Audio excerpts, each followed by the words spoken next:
नमस्कार दोस्तों, news at 9 में आप सबका स्वागत है। इससे पहले कि खबरों की ओर बढ़े, आइए हेडलाइंस पर नजर डालते हैं।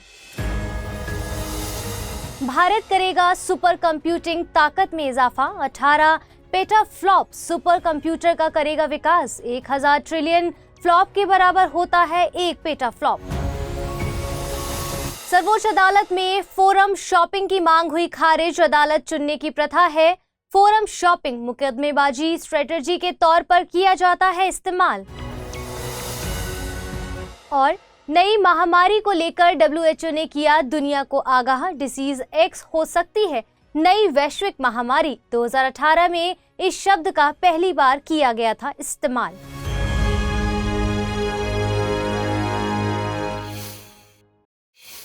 आइए खबरों की शुरुआत करते हैं।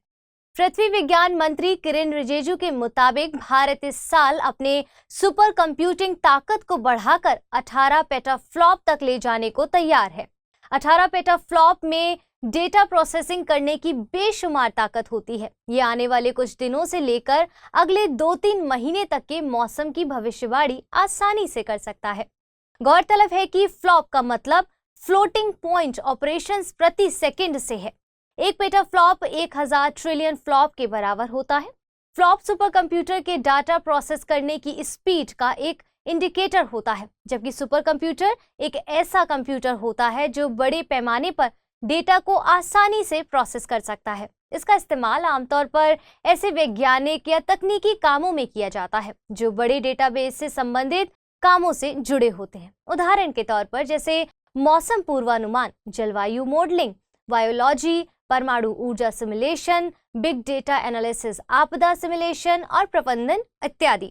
वर्तमान में भारत के सबसे ताकतवर सिविल सुपर कंप्यूटर प्रत्यूष और मिहिर है। इनकी कुल ताकत 6.8 पेटाफ्लॉप है। प्रत्यूष को पुणे के भारतीय उष्णकटिबंधीय मौसम विज्ञान संस्थान में रखा गया है, जबकि मिहिर को नोएडा के राष्ट्रीय मध्यम श्रेणी मौसम पूर्वानुमान केंद्र में रखा गया है। इन्हें 2018 में 438 करोड़ रुपए के लागत से चालू किया गया था। ये दोनों संगठन पृथ्वी विज्ञान मंत्रालय के तहत काम करते हैं। वहीं दुनिया में सबसे तेज प्रदर्शन करने वाला कंप्यूटिंग सिस्टम वर्तमान में अमेरिका के ओकरिज नेशनल लेबोरेटरी में मौजूद फ्रंटियर क्रे सिस्टम है।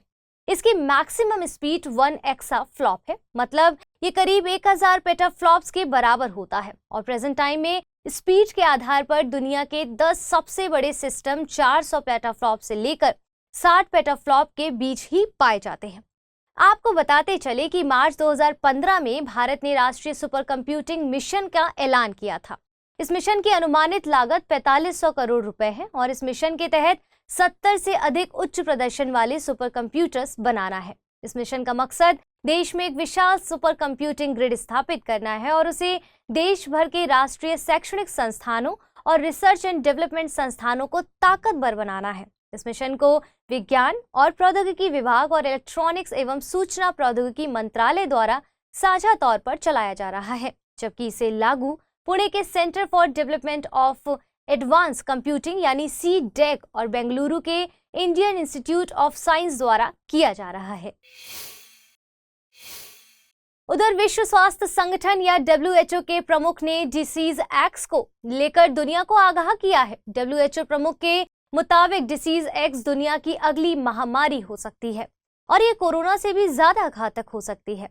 इसलिए WHO ने प्रायोरिटी डिसीज की लिस्ट में इबोला, सार्स, H5N1 और जीका आदि के साथ साथ डिसीज X को भी शामिल कर लिया है।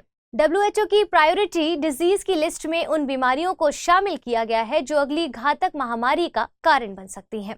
WHO ने डिसीज X शब्द का इस्तेमाल सबसे पहले साल 2018 में किया था और इसके एक साल बाद 2019 में कोविड-19 ने पूरी दुनिया को अपनी चपेट में ले लिया। डिसीज X के बारे में जानकारों के पास ज्यादा जानकारी मौजूद नहीं है। ये किसी वायरस, जीवाणु या कवक द्वारा या फिर किसी नए एजेंट के जरिए भी फैल सकती है। हालांकि कई जानकारों का दावा है कि ये इबोला और कोविड-19 की तरह जूनोटिक बीमारी हो सकती है। जूनोटिक बीमारी उस रोग को कहते हैं जो जानवरों के सीधे या परोक्ष संपर्क में आने से मानवों में फैलता है। ये किसी भी प्रकार के पालतू या जंगली जानवर से फैल सकता है। अब आप सभी के लिए जरूरी सूचना, study IQ IAS Hindi team Hindi माध्यम में छठा लाइव फाउंडेशन बैच लेकर आई है। 7 जून से शाम में 6 बजे इस बैच की शुरुआत हो रही है और इस कोर्स में प्रतिदिन 2.5 से 3 घंटे की नियमित कक्षाओं के अलावा हस्तलिखित नोट्स, PDF और मुख्य परीक्षा हेतु उत्तर लेखन कार्यक्रम सहित अन्य बहुत से उपयोगी फीचर्स आपको प्राप्त हो सकेंगे। इस कोर्स में डिस्काउंट हासिल करने के लिए आपको अमृत लाइव कोड का इस्तेमाल करना होगा। इससे यह कोर्स आपको केवल 18,999 रुपए में हासिल हो सकेगा। कोर्स के संबंध में और अधिक जानकारी के लिए डिस्क्रिप्शन बॉक्स में दिए गए लिंक को क्लिक कर प्राप्त कर सकते हैं। आइए खबरों की ओर वापस चलते हैं। बीते दिनों भारत के मुख्य न्यायाधीश DY चंद्रचूड़ ने एक याचिकाकर्ता की गुजारिश को ठुकराते हुए कहा कि अदालत फोरम शॉपिंग की अनुमति नहीं दे सकता। फोरम शॉपिंग एक टर्म है, इसे बेंच हंटिंग भी कहा जाता है। इसे आमतौर पर अपने मामले के लिए अदालत को चुनने की प्रथा के रूप में जाना जाता है और आसान शब्दों में इसे ऐसे समझिए जब कोई याचिकाकर्ता या वकील जानबूझकर अपने मामले को किसी ऐसे जज या अदालत में ट्रांसफर करने की कोशिश करता है जहां उन्हें लगता है कि फैसला उनके हिसाब से ज्यादा करीब हो सकता है। इसी प्रक्रिया को फोरम शॉपिंग कहा जाता है। आमतौर पर इसका इस्तेमाल वकील अपने मुकदमेबाजी रणनीति के हिस्से के रूप में करते हैं। अपने पक्ष में मामले का फैसला आने के लिए वे देखते हैं कि कौन सा मंच न्याय की गुहार लगाने का सही मंच है। हालांकि अदालती प्रक्रिया में इसे दरकिनार किया जाता है। इससे बचने के लिए एक स्पष्ट और तय प्रक्रिया पर फोकस किया जाता है। गौरतलब है कि सर्वोच्च अदालत ने 1988 के चेतक कंस्ट्रक्शन लिमिटेड बनाम ओम प्रकाश मामले में फैसला दिया कि एक वादी को मंच के पसंद की अनुमति नहीं दी जा सकती। साथ अदालत ने यह भी कहा कि फोरम शॉपिंग के किसी भी प्रयास को सिरे से खारिज कर दिया जाना चाहिए। इस तरह अदालत ने भारत संघ और अन्य बनाम सिप्ला लिमिटेड 2017 और विजय कुमार घई बनाम पश्चिम बंगाल राज्य 2022 के मामले में भी फोरम शॉपिंग को अदालतों की एक विवादित प्रथा मानते हुए इसे गैरकानूनी करार कर दिया। भारत ने WTO यानी विश्व व्यापार संगठन के एक फैसले के खिलाफ अपील दायर की है। अपील में भारत ने अपीलीय निकाय द्वारा कानून की गलतियों और कानूनी व्याख्या की समीक्षा की मांग की है। दरअसल बीते महीने WTO का व्यापार विवाद निपटान पैनल ने फैसला दिया था कि कुछ सूचना और तकनीकी उत्पादों पर भारत द्वारा लगाए गए आयात शुल्क वैश्विक व्यापार मानदंडों के खिलाफ है। WTO ने ये फैसला यूरोपीय संघ, जापान और ताइवान द्वारा दायर शिकायत याचिका पर सुनाया था। शिकायत में मोबाइल फोन और इसके पार्ट्स, बेस स्टेशंस, एकीकृत सर्किट और ऑप्टिकल उपकरणों जैसे सूचना और तकनीकी उत्पादों की एक लंबी लिस्ट पर भारत द्वारा लगाए गए आयात शुल्क का जिक्र किया गया था। विश्व व्यापार संगठन के नियमों के मुताबिक विश्व व्यापार संगठन के किसी सदस्य को ऐसा लगता है कि कोई खास व्यापार नियम विश्व व्यापार संगठन के मानकों के खिलाफ है, तो वे सदस्य जिनेवा स्थित बहुपक्षीय निकाय में मामला दर्ज करा सकते हैं। विवाद को सुलझाने के लिए सबसे पहले द्विपक्षीय परामर्श लिया जाता है।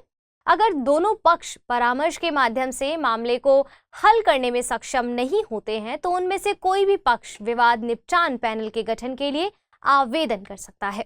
विवाद निपटान पैनल के फैसले से अगर कोई भी पक्ष सहमत नहीं है तो उसे WTO के अपीलीय निकाय में पैनल के फैसले या रिपोर्ट को चुनौती दे सकता है। अपीलीय निकाय इस तरह के व्यापार विवादों पर अंतिम प्राधिकरण होता है और मजे की बात यह है कि वर्तमान में WTO का कोई भी अपीलीय निकाय काम नहीं कर रहा है। आइए बुलेटिन पर आधारित प्रश्नों को देखते हैं। खबरों में अक्सर चर्चित शब्द फोरम शॉपिंग को निम्नलिखित में से कौन से एक सही तरीके से परिभाषित करता है? एक अदालती प्रथा जिसमें कोई याचिकाकर्ता या वकील जानबूझकर अपने मामले को किसी ऐसे जज या अदालत में ट्रांसफर करने की कोशिश करता है जहां उसे लगता है कि फैसला उसके हिसाब से ज्यादा करीब हो सकता है। एक कानूनी प्रथा जिसमें कोई आरोपी जानबूझकर अपने मामले को किसी ऐसे थाने में भेजने की कोशिश करता है जहां उसे लगता है कि जांच उसके हिसाब से की जाएगी। एक अदालती प्रथा जिसमें कोई याचिकाकर्ता या वकील का मामला किसी ऐसे जज या अदालत में ट्रांसफर हो जाता है जहां उसे ये लगता है कि फैसला उसके हिसाब से ज्यादा करीब हो सकता है। या फिर एक अदालती प्रथा जिसमें कोई याचिकाकर्ता या वकील का मामला किसी ऐसे जज या अदालत में ट्रांसफर हो जाता है जहां उसे ये लगता है कि फैसला उसके खिलाफ ही जाएगा। दूसरा प्रश्न है, सुपर कंप्यूटर्स के संदर्भ में निम्नलिखित कथनों पर विचार कीजिए। फ्लॉप सुपर कंप्यूटर के डाटा प्रोसेस करने की स्पीड का एक इंडिकेटर होता है। दुनिया में सबसे तेज प्रदर्शन करने वाला कंप्यूटिंग सिस्टम वर्तमान में अमेरिका के ओक रिज नेशनल लेबोरेटरी में मौजूद फ्रंटियर क्रे सिस्टम है और राष्ट्रीय सुपर कंप्यूटिंग मिशन को पृथ्वी विज्ञान मंत्रालय और इलेक्ट्रॉनिक्स एवं सूचना प्रौद्योगिकी मंत्रालय द्वारा साझा तौर पर चलाया जा रहा है, जबकि इसे लागू पुणे के centre for development of advance computing यानी CDEC और बेंगलुरु के इंडियन इंस्टीट्यूट ऑफ साइंस द्वारा किया जा रहा है। उपयुक्त में से सही कथन या कथनों का चुनाव कीजिए। केवल एक और दो, केवल 2 और 3, 1, 2 और 3। आइए पिछले बुलेटिन पर आधारित प्रश्नों को देख लेते हैं। प्रवर्तन निदेशालय यानी ED के वैधानिक कार्यों में निम्नलिखित में से कौन सा अधिनियम का प्रवर्तन शामिल नहीं है? विदेशी मुद्रा प्रबंधन अधिनियम 1999, the bilateral netting of qualified financial contracts act 2020, money laundering prevention act 2002, भगोड़ा आर्थिक अपराधी अधिनियम 2018। इसका सही जवाब है विकल्प बी यानी the bilateral netting of qualified financial contracts act 2020। दूसरा प्रश्न था, निम्नलिखित कथनों पर विचार कीजिए। राष्ट्रीय मानवाधिकार आयोग एक वैधानिक निकाय है और इसकी स्थापना 1993 में संसद द्वारा पारित मानवाधिकार संरक्षण अधिनियम के तहत की गई है। भारत में केवल एक सींग वाला गैंडा पाया जाता है, जो गैंडे की प्रजाति में सबसे बड़ा होता है। ओरंग नेशनल पार्क ब्रह्मपुत्र नदी के उत्तरी तट से सटा हुआ है और यह ब्रह्मपुत्र नदी के उत्तरी तट पर मौजूद एक सींग वाले ग्रेट इंडियन राइनो का एकमात्र नेशनल पार्क है। उपयुक्त में से सही कथन या कथनों का चुनाव कीजिए। केवल एक और 3, केवल 2 और 3, 1, 2 और 3। और इसका सही जवाब है विकल्प डी यानी तीनों कथन सही हैं। तो फिलहाल के लिए आज के बुलेटिन में बस इतना ही। कल मिलेंगे पूरे हफ्ते के कंपाइलेशन के साथ। तब तक के लिए धन्यवाद।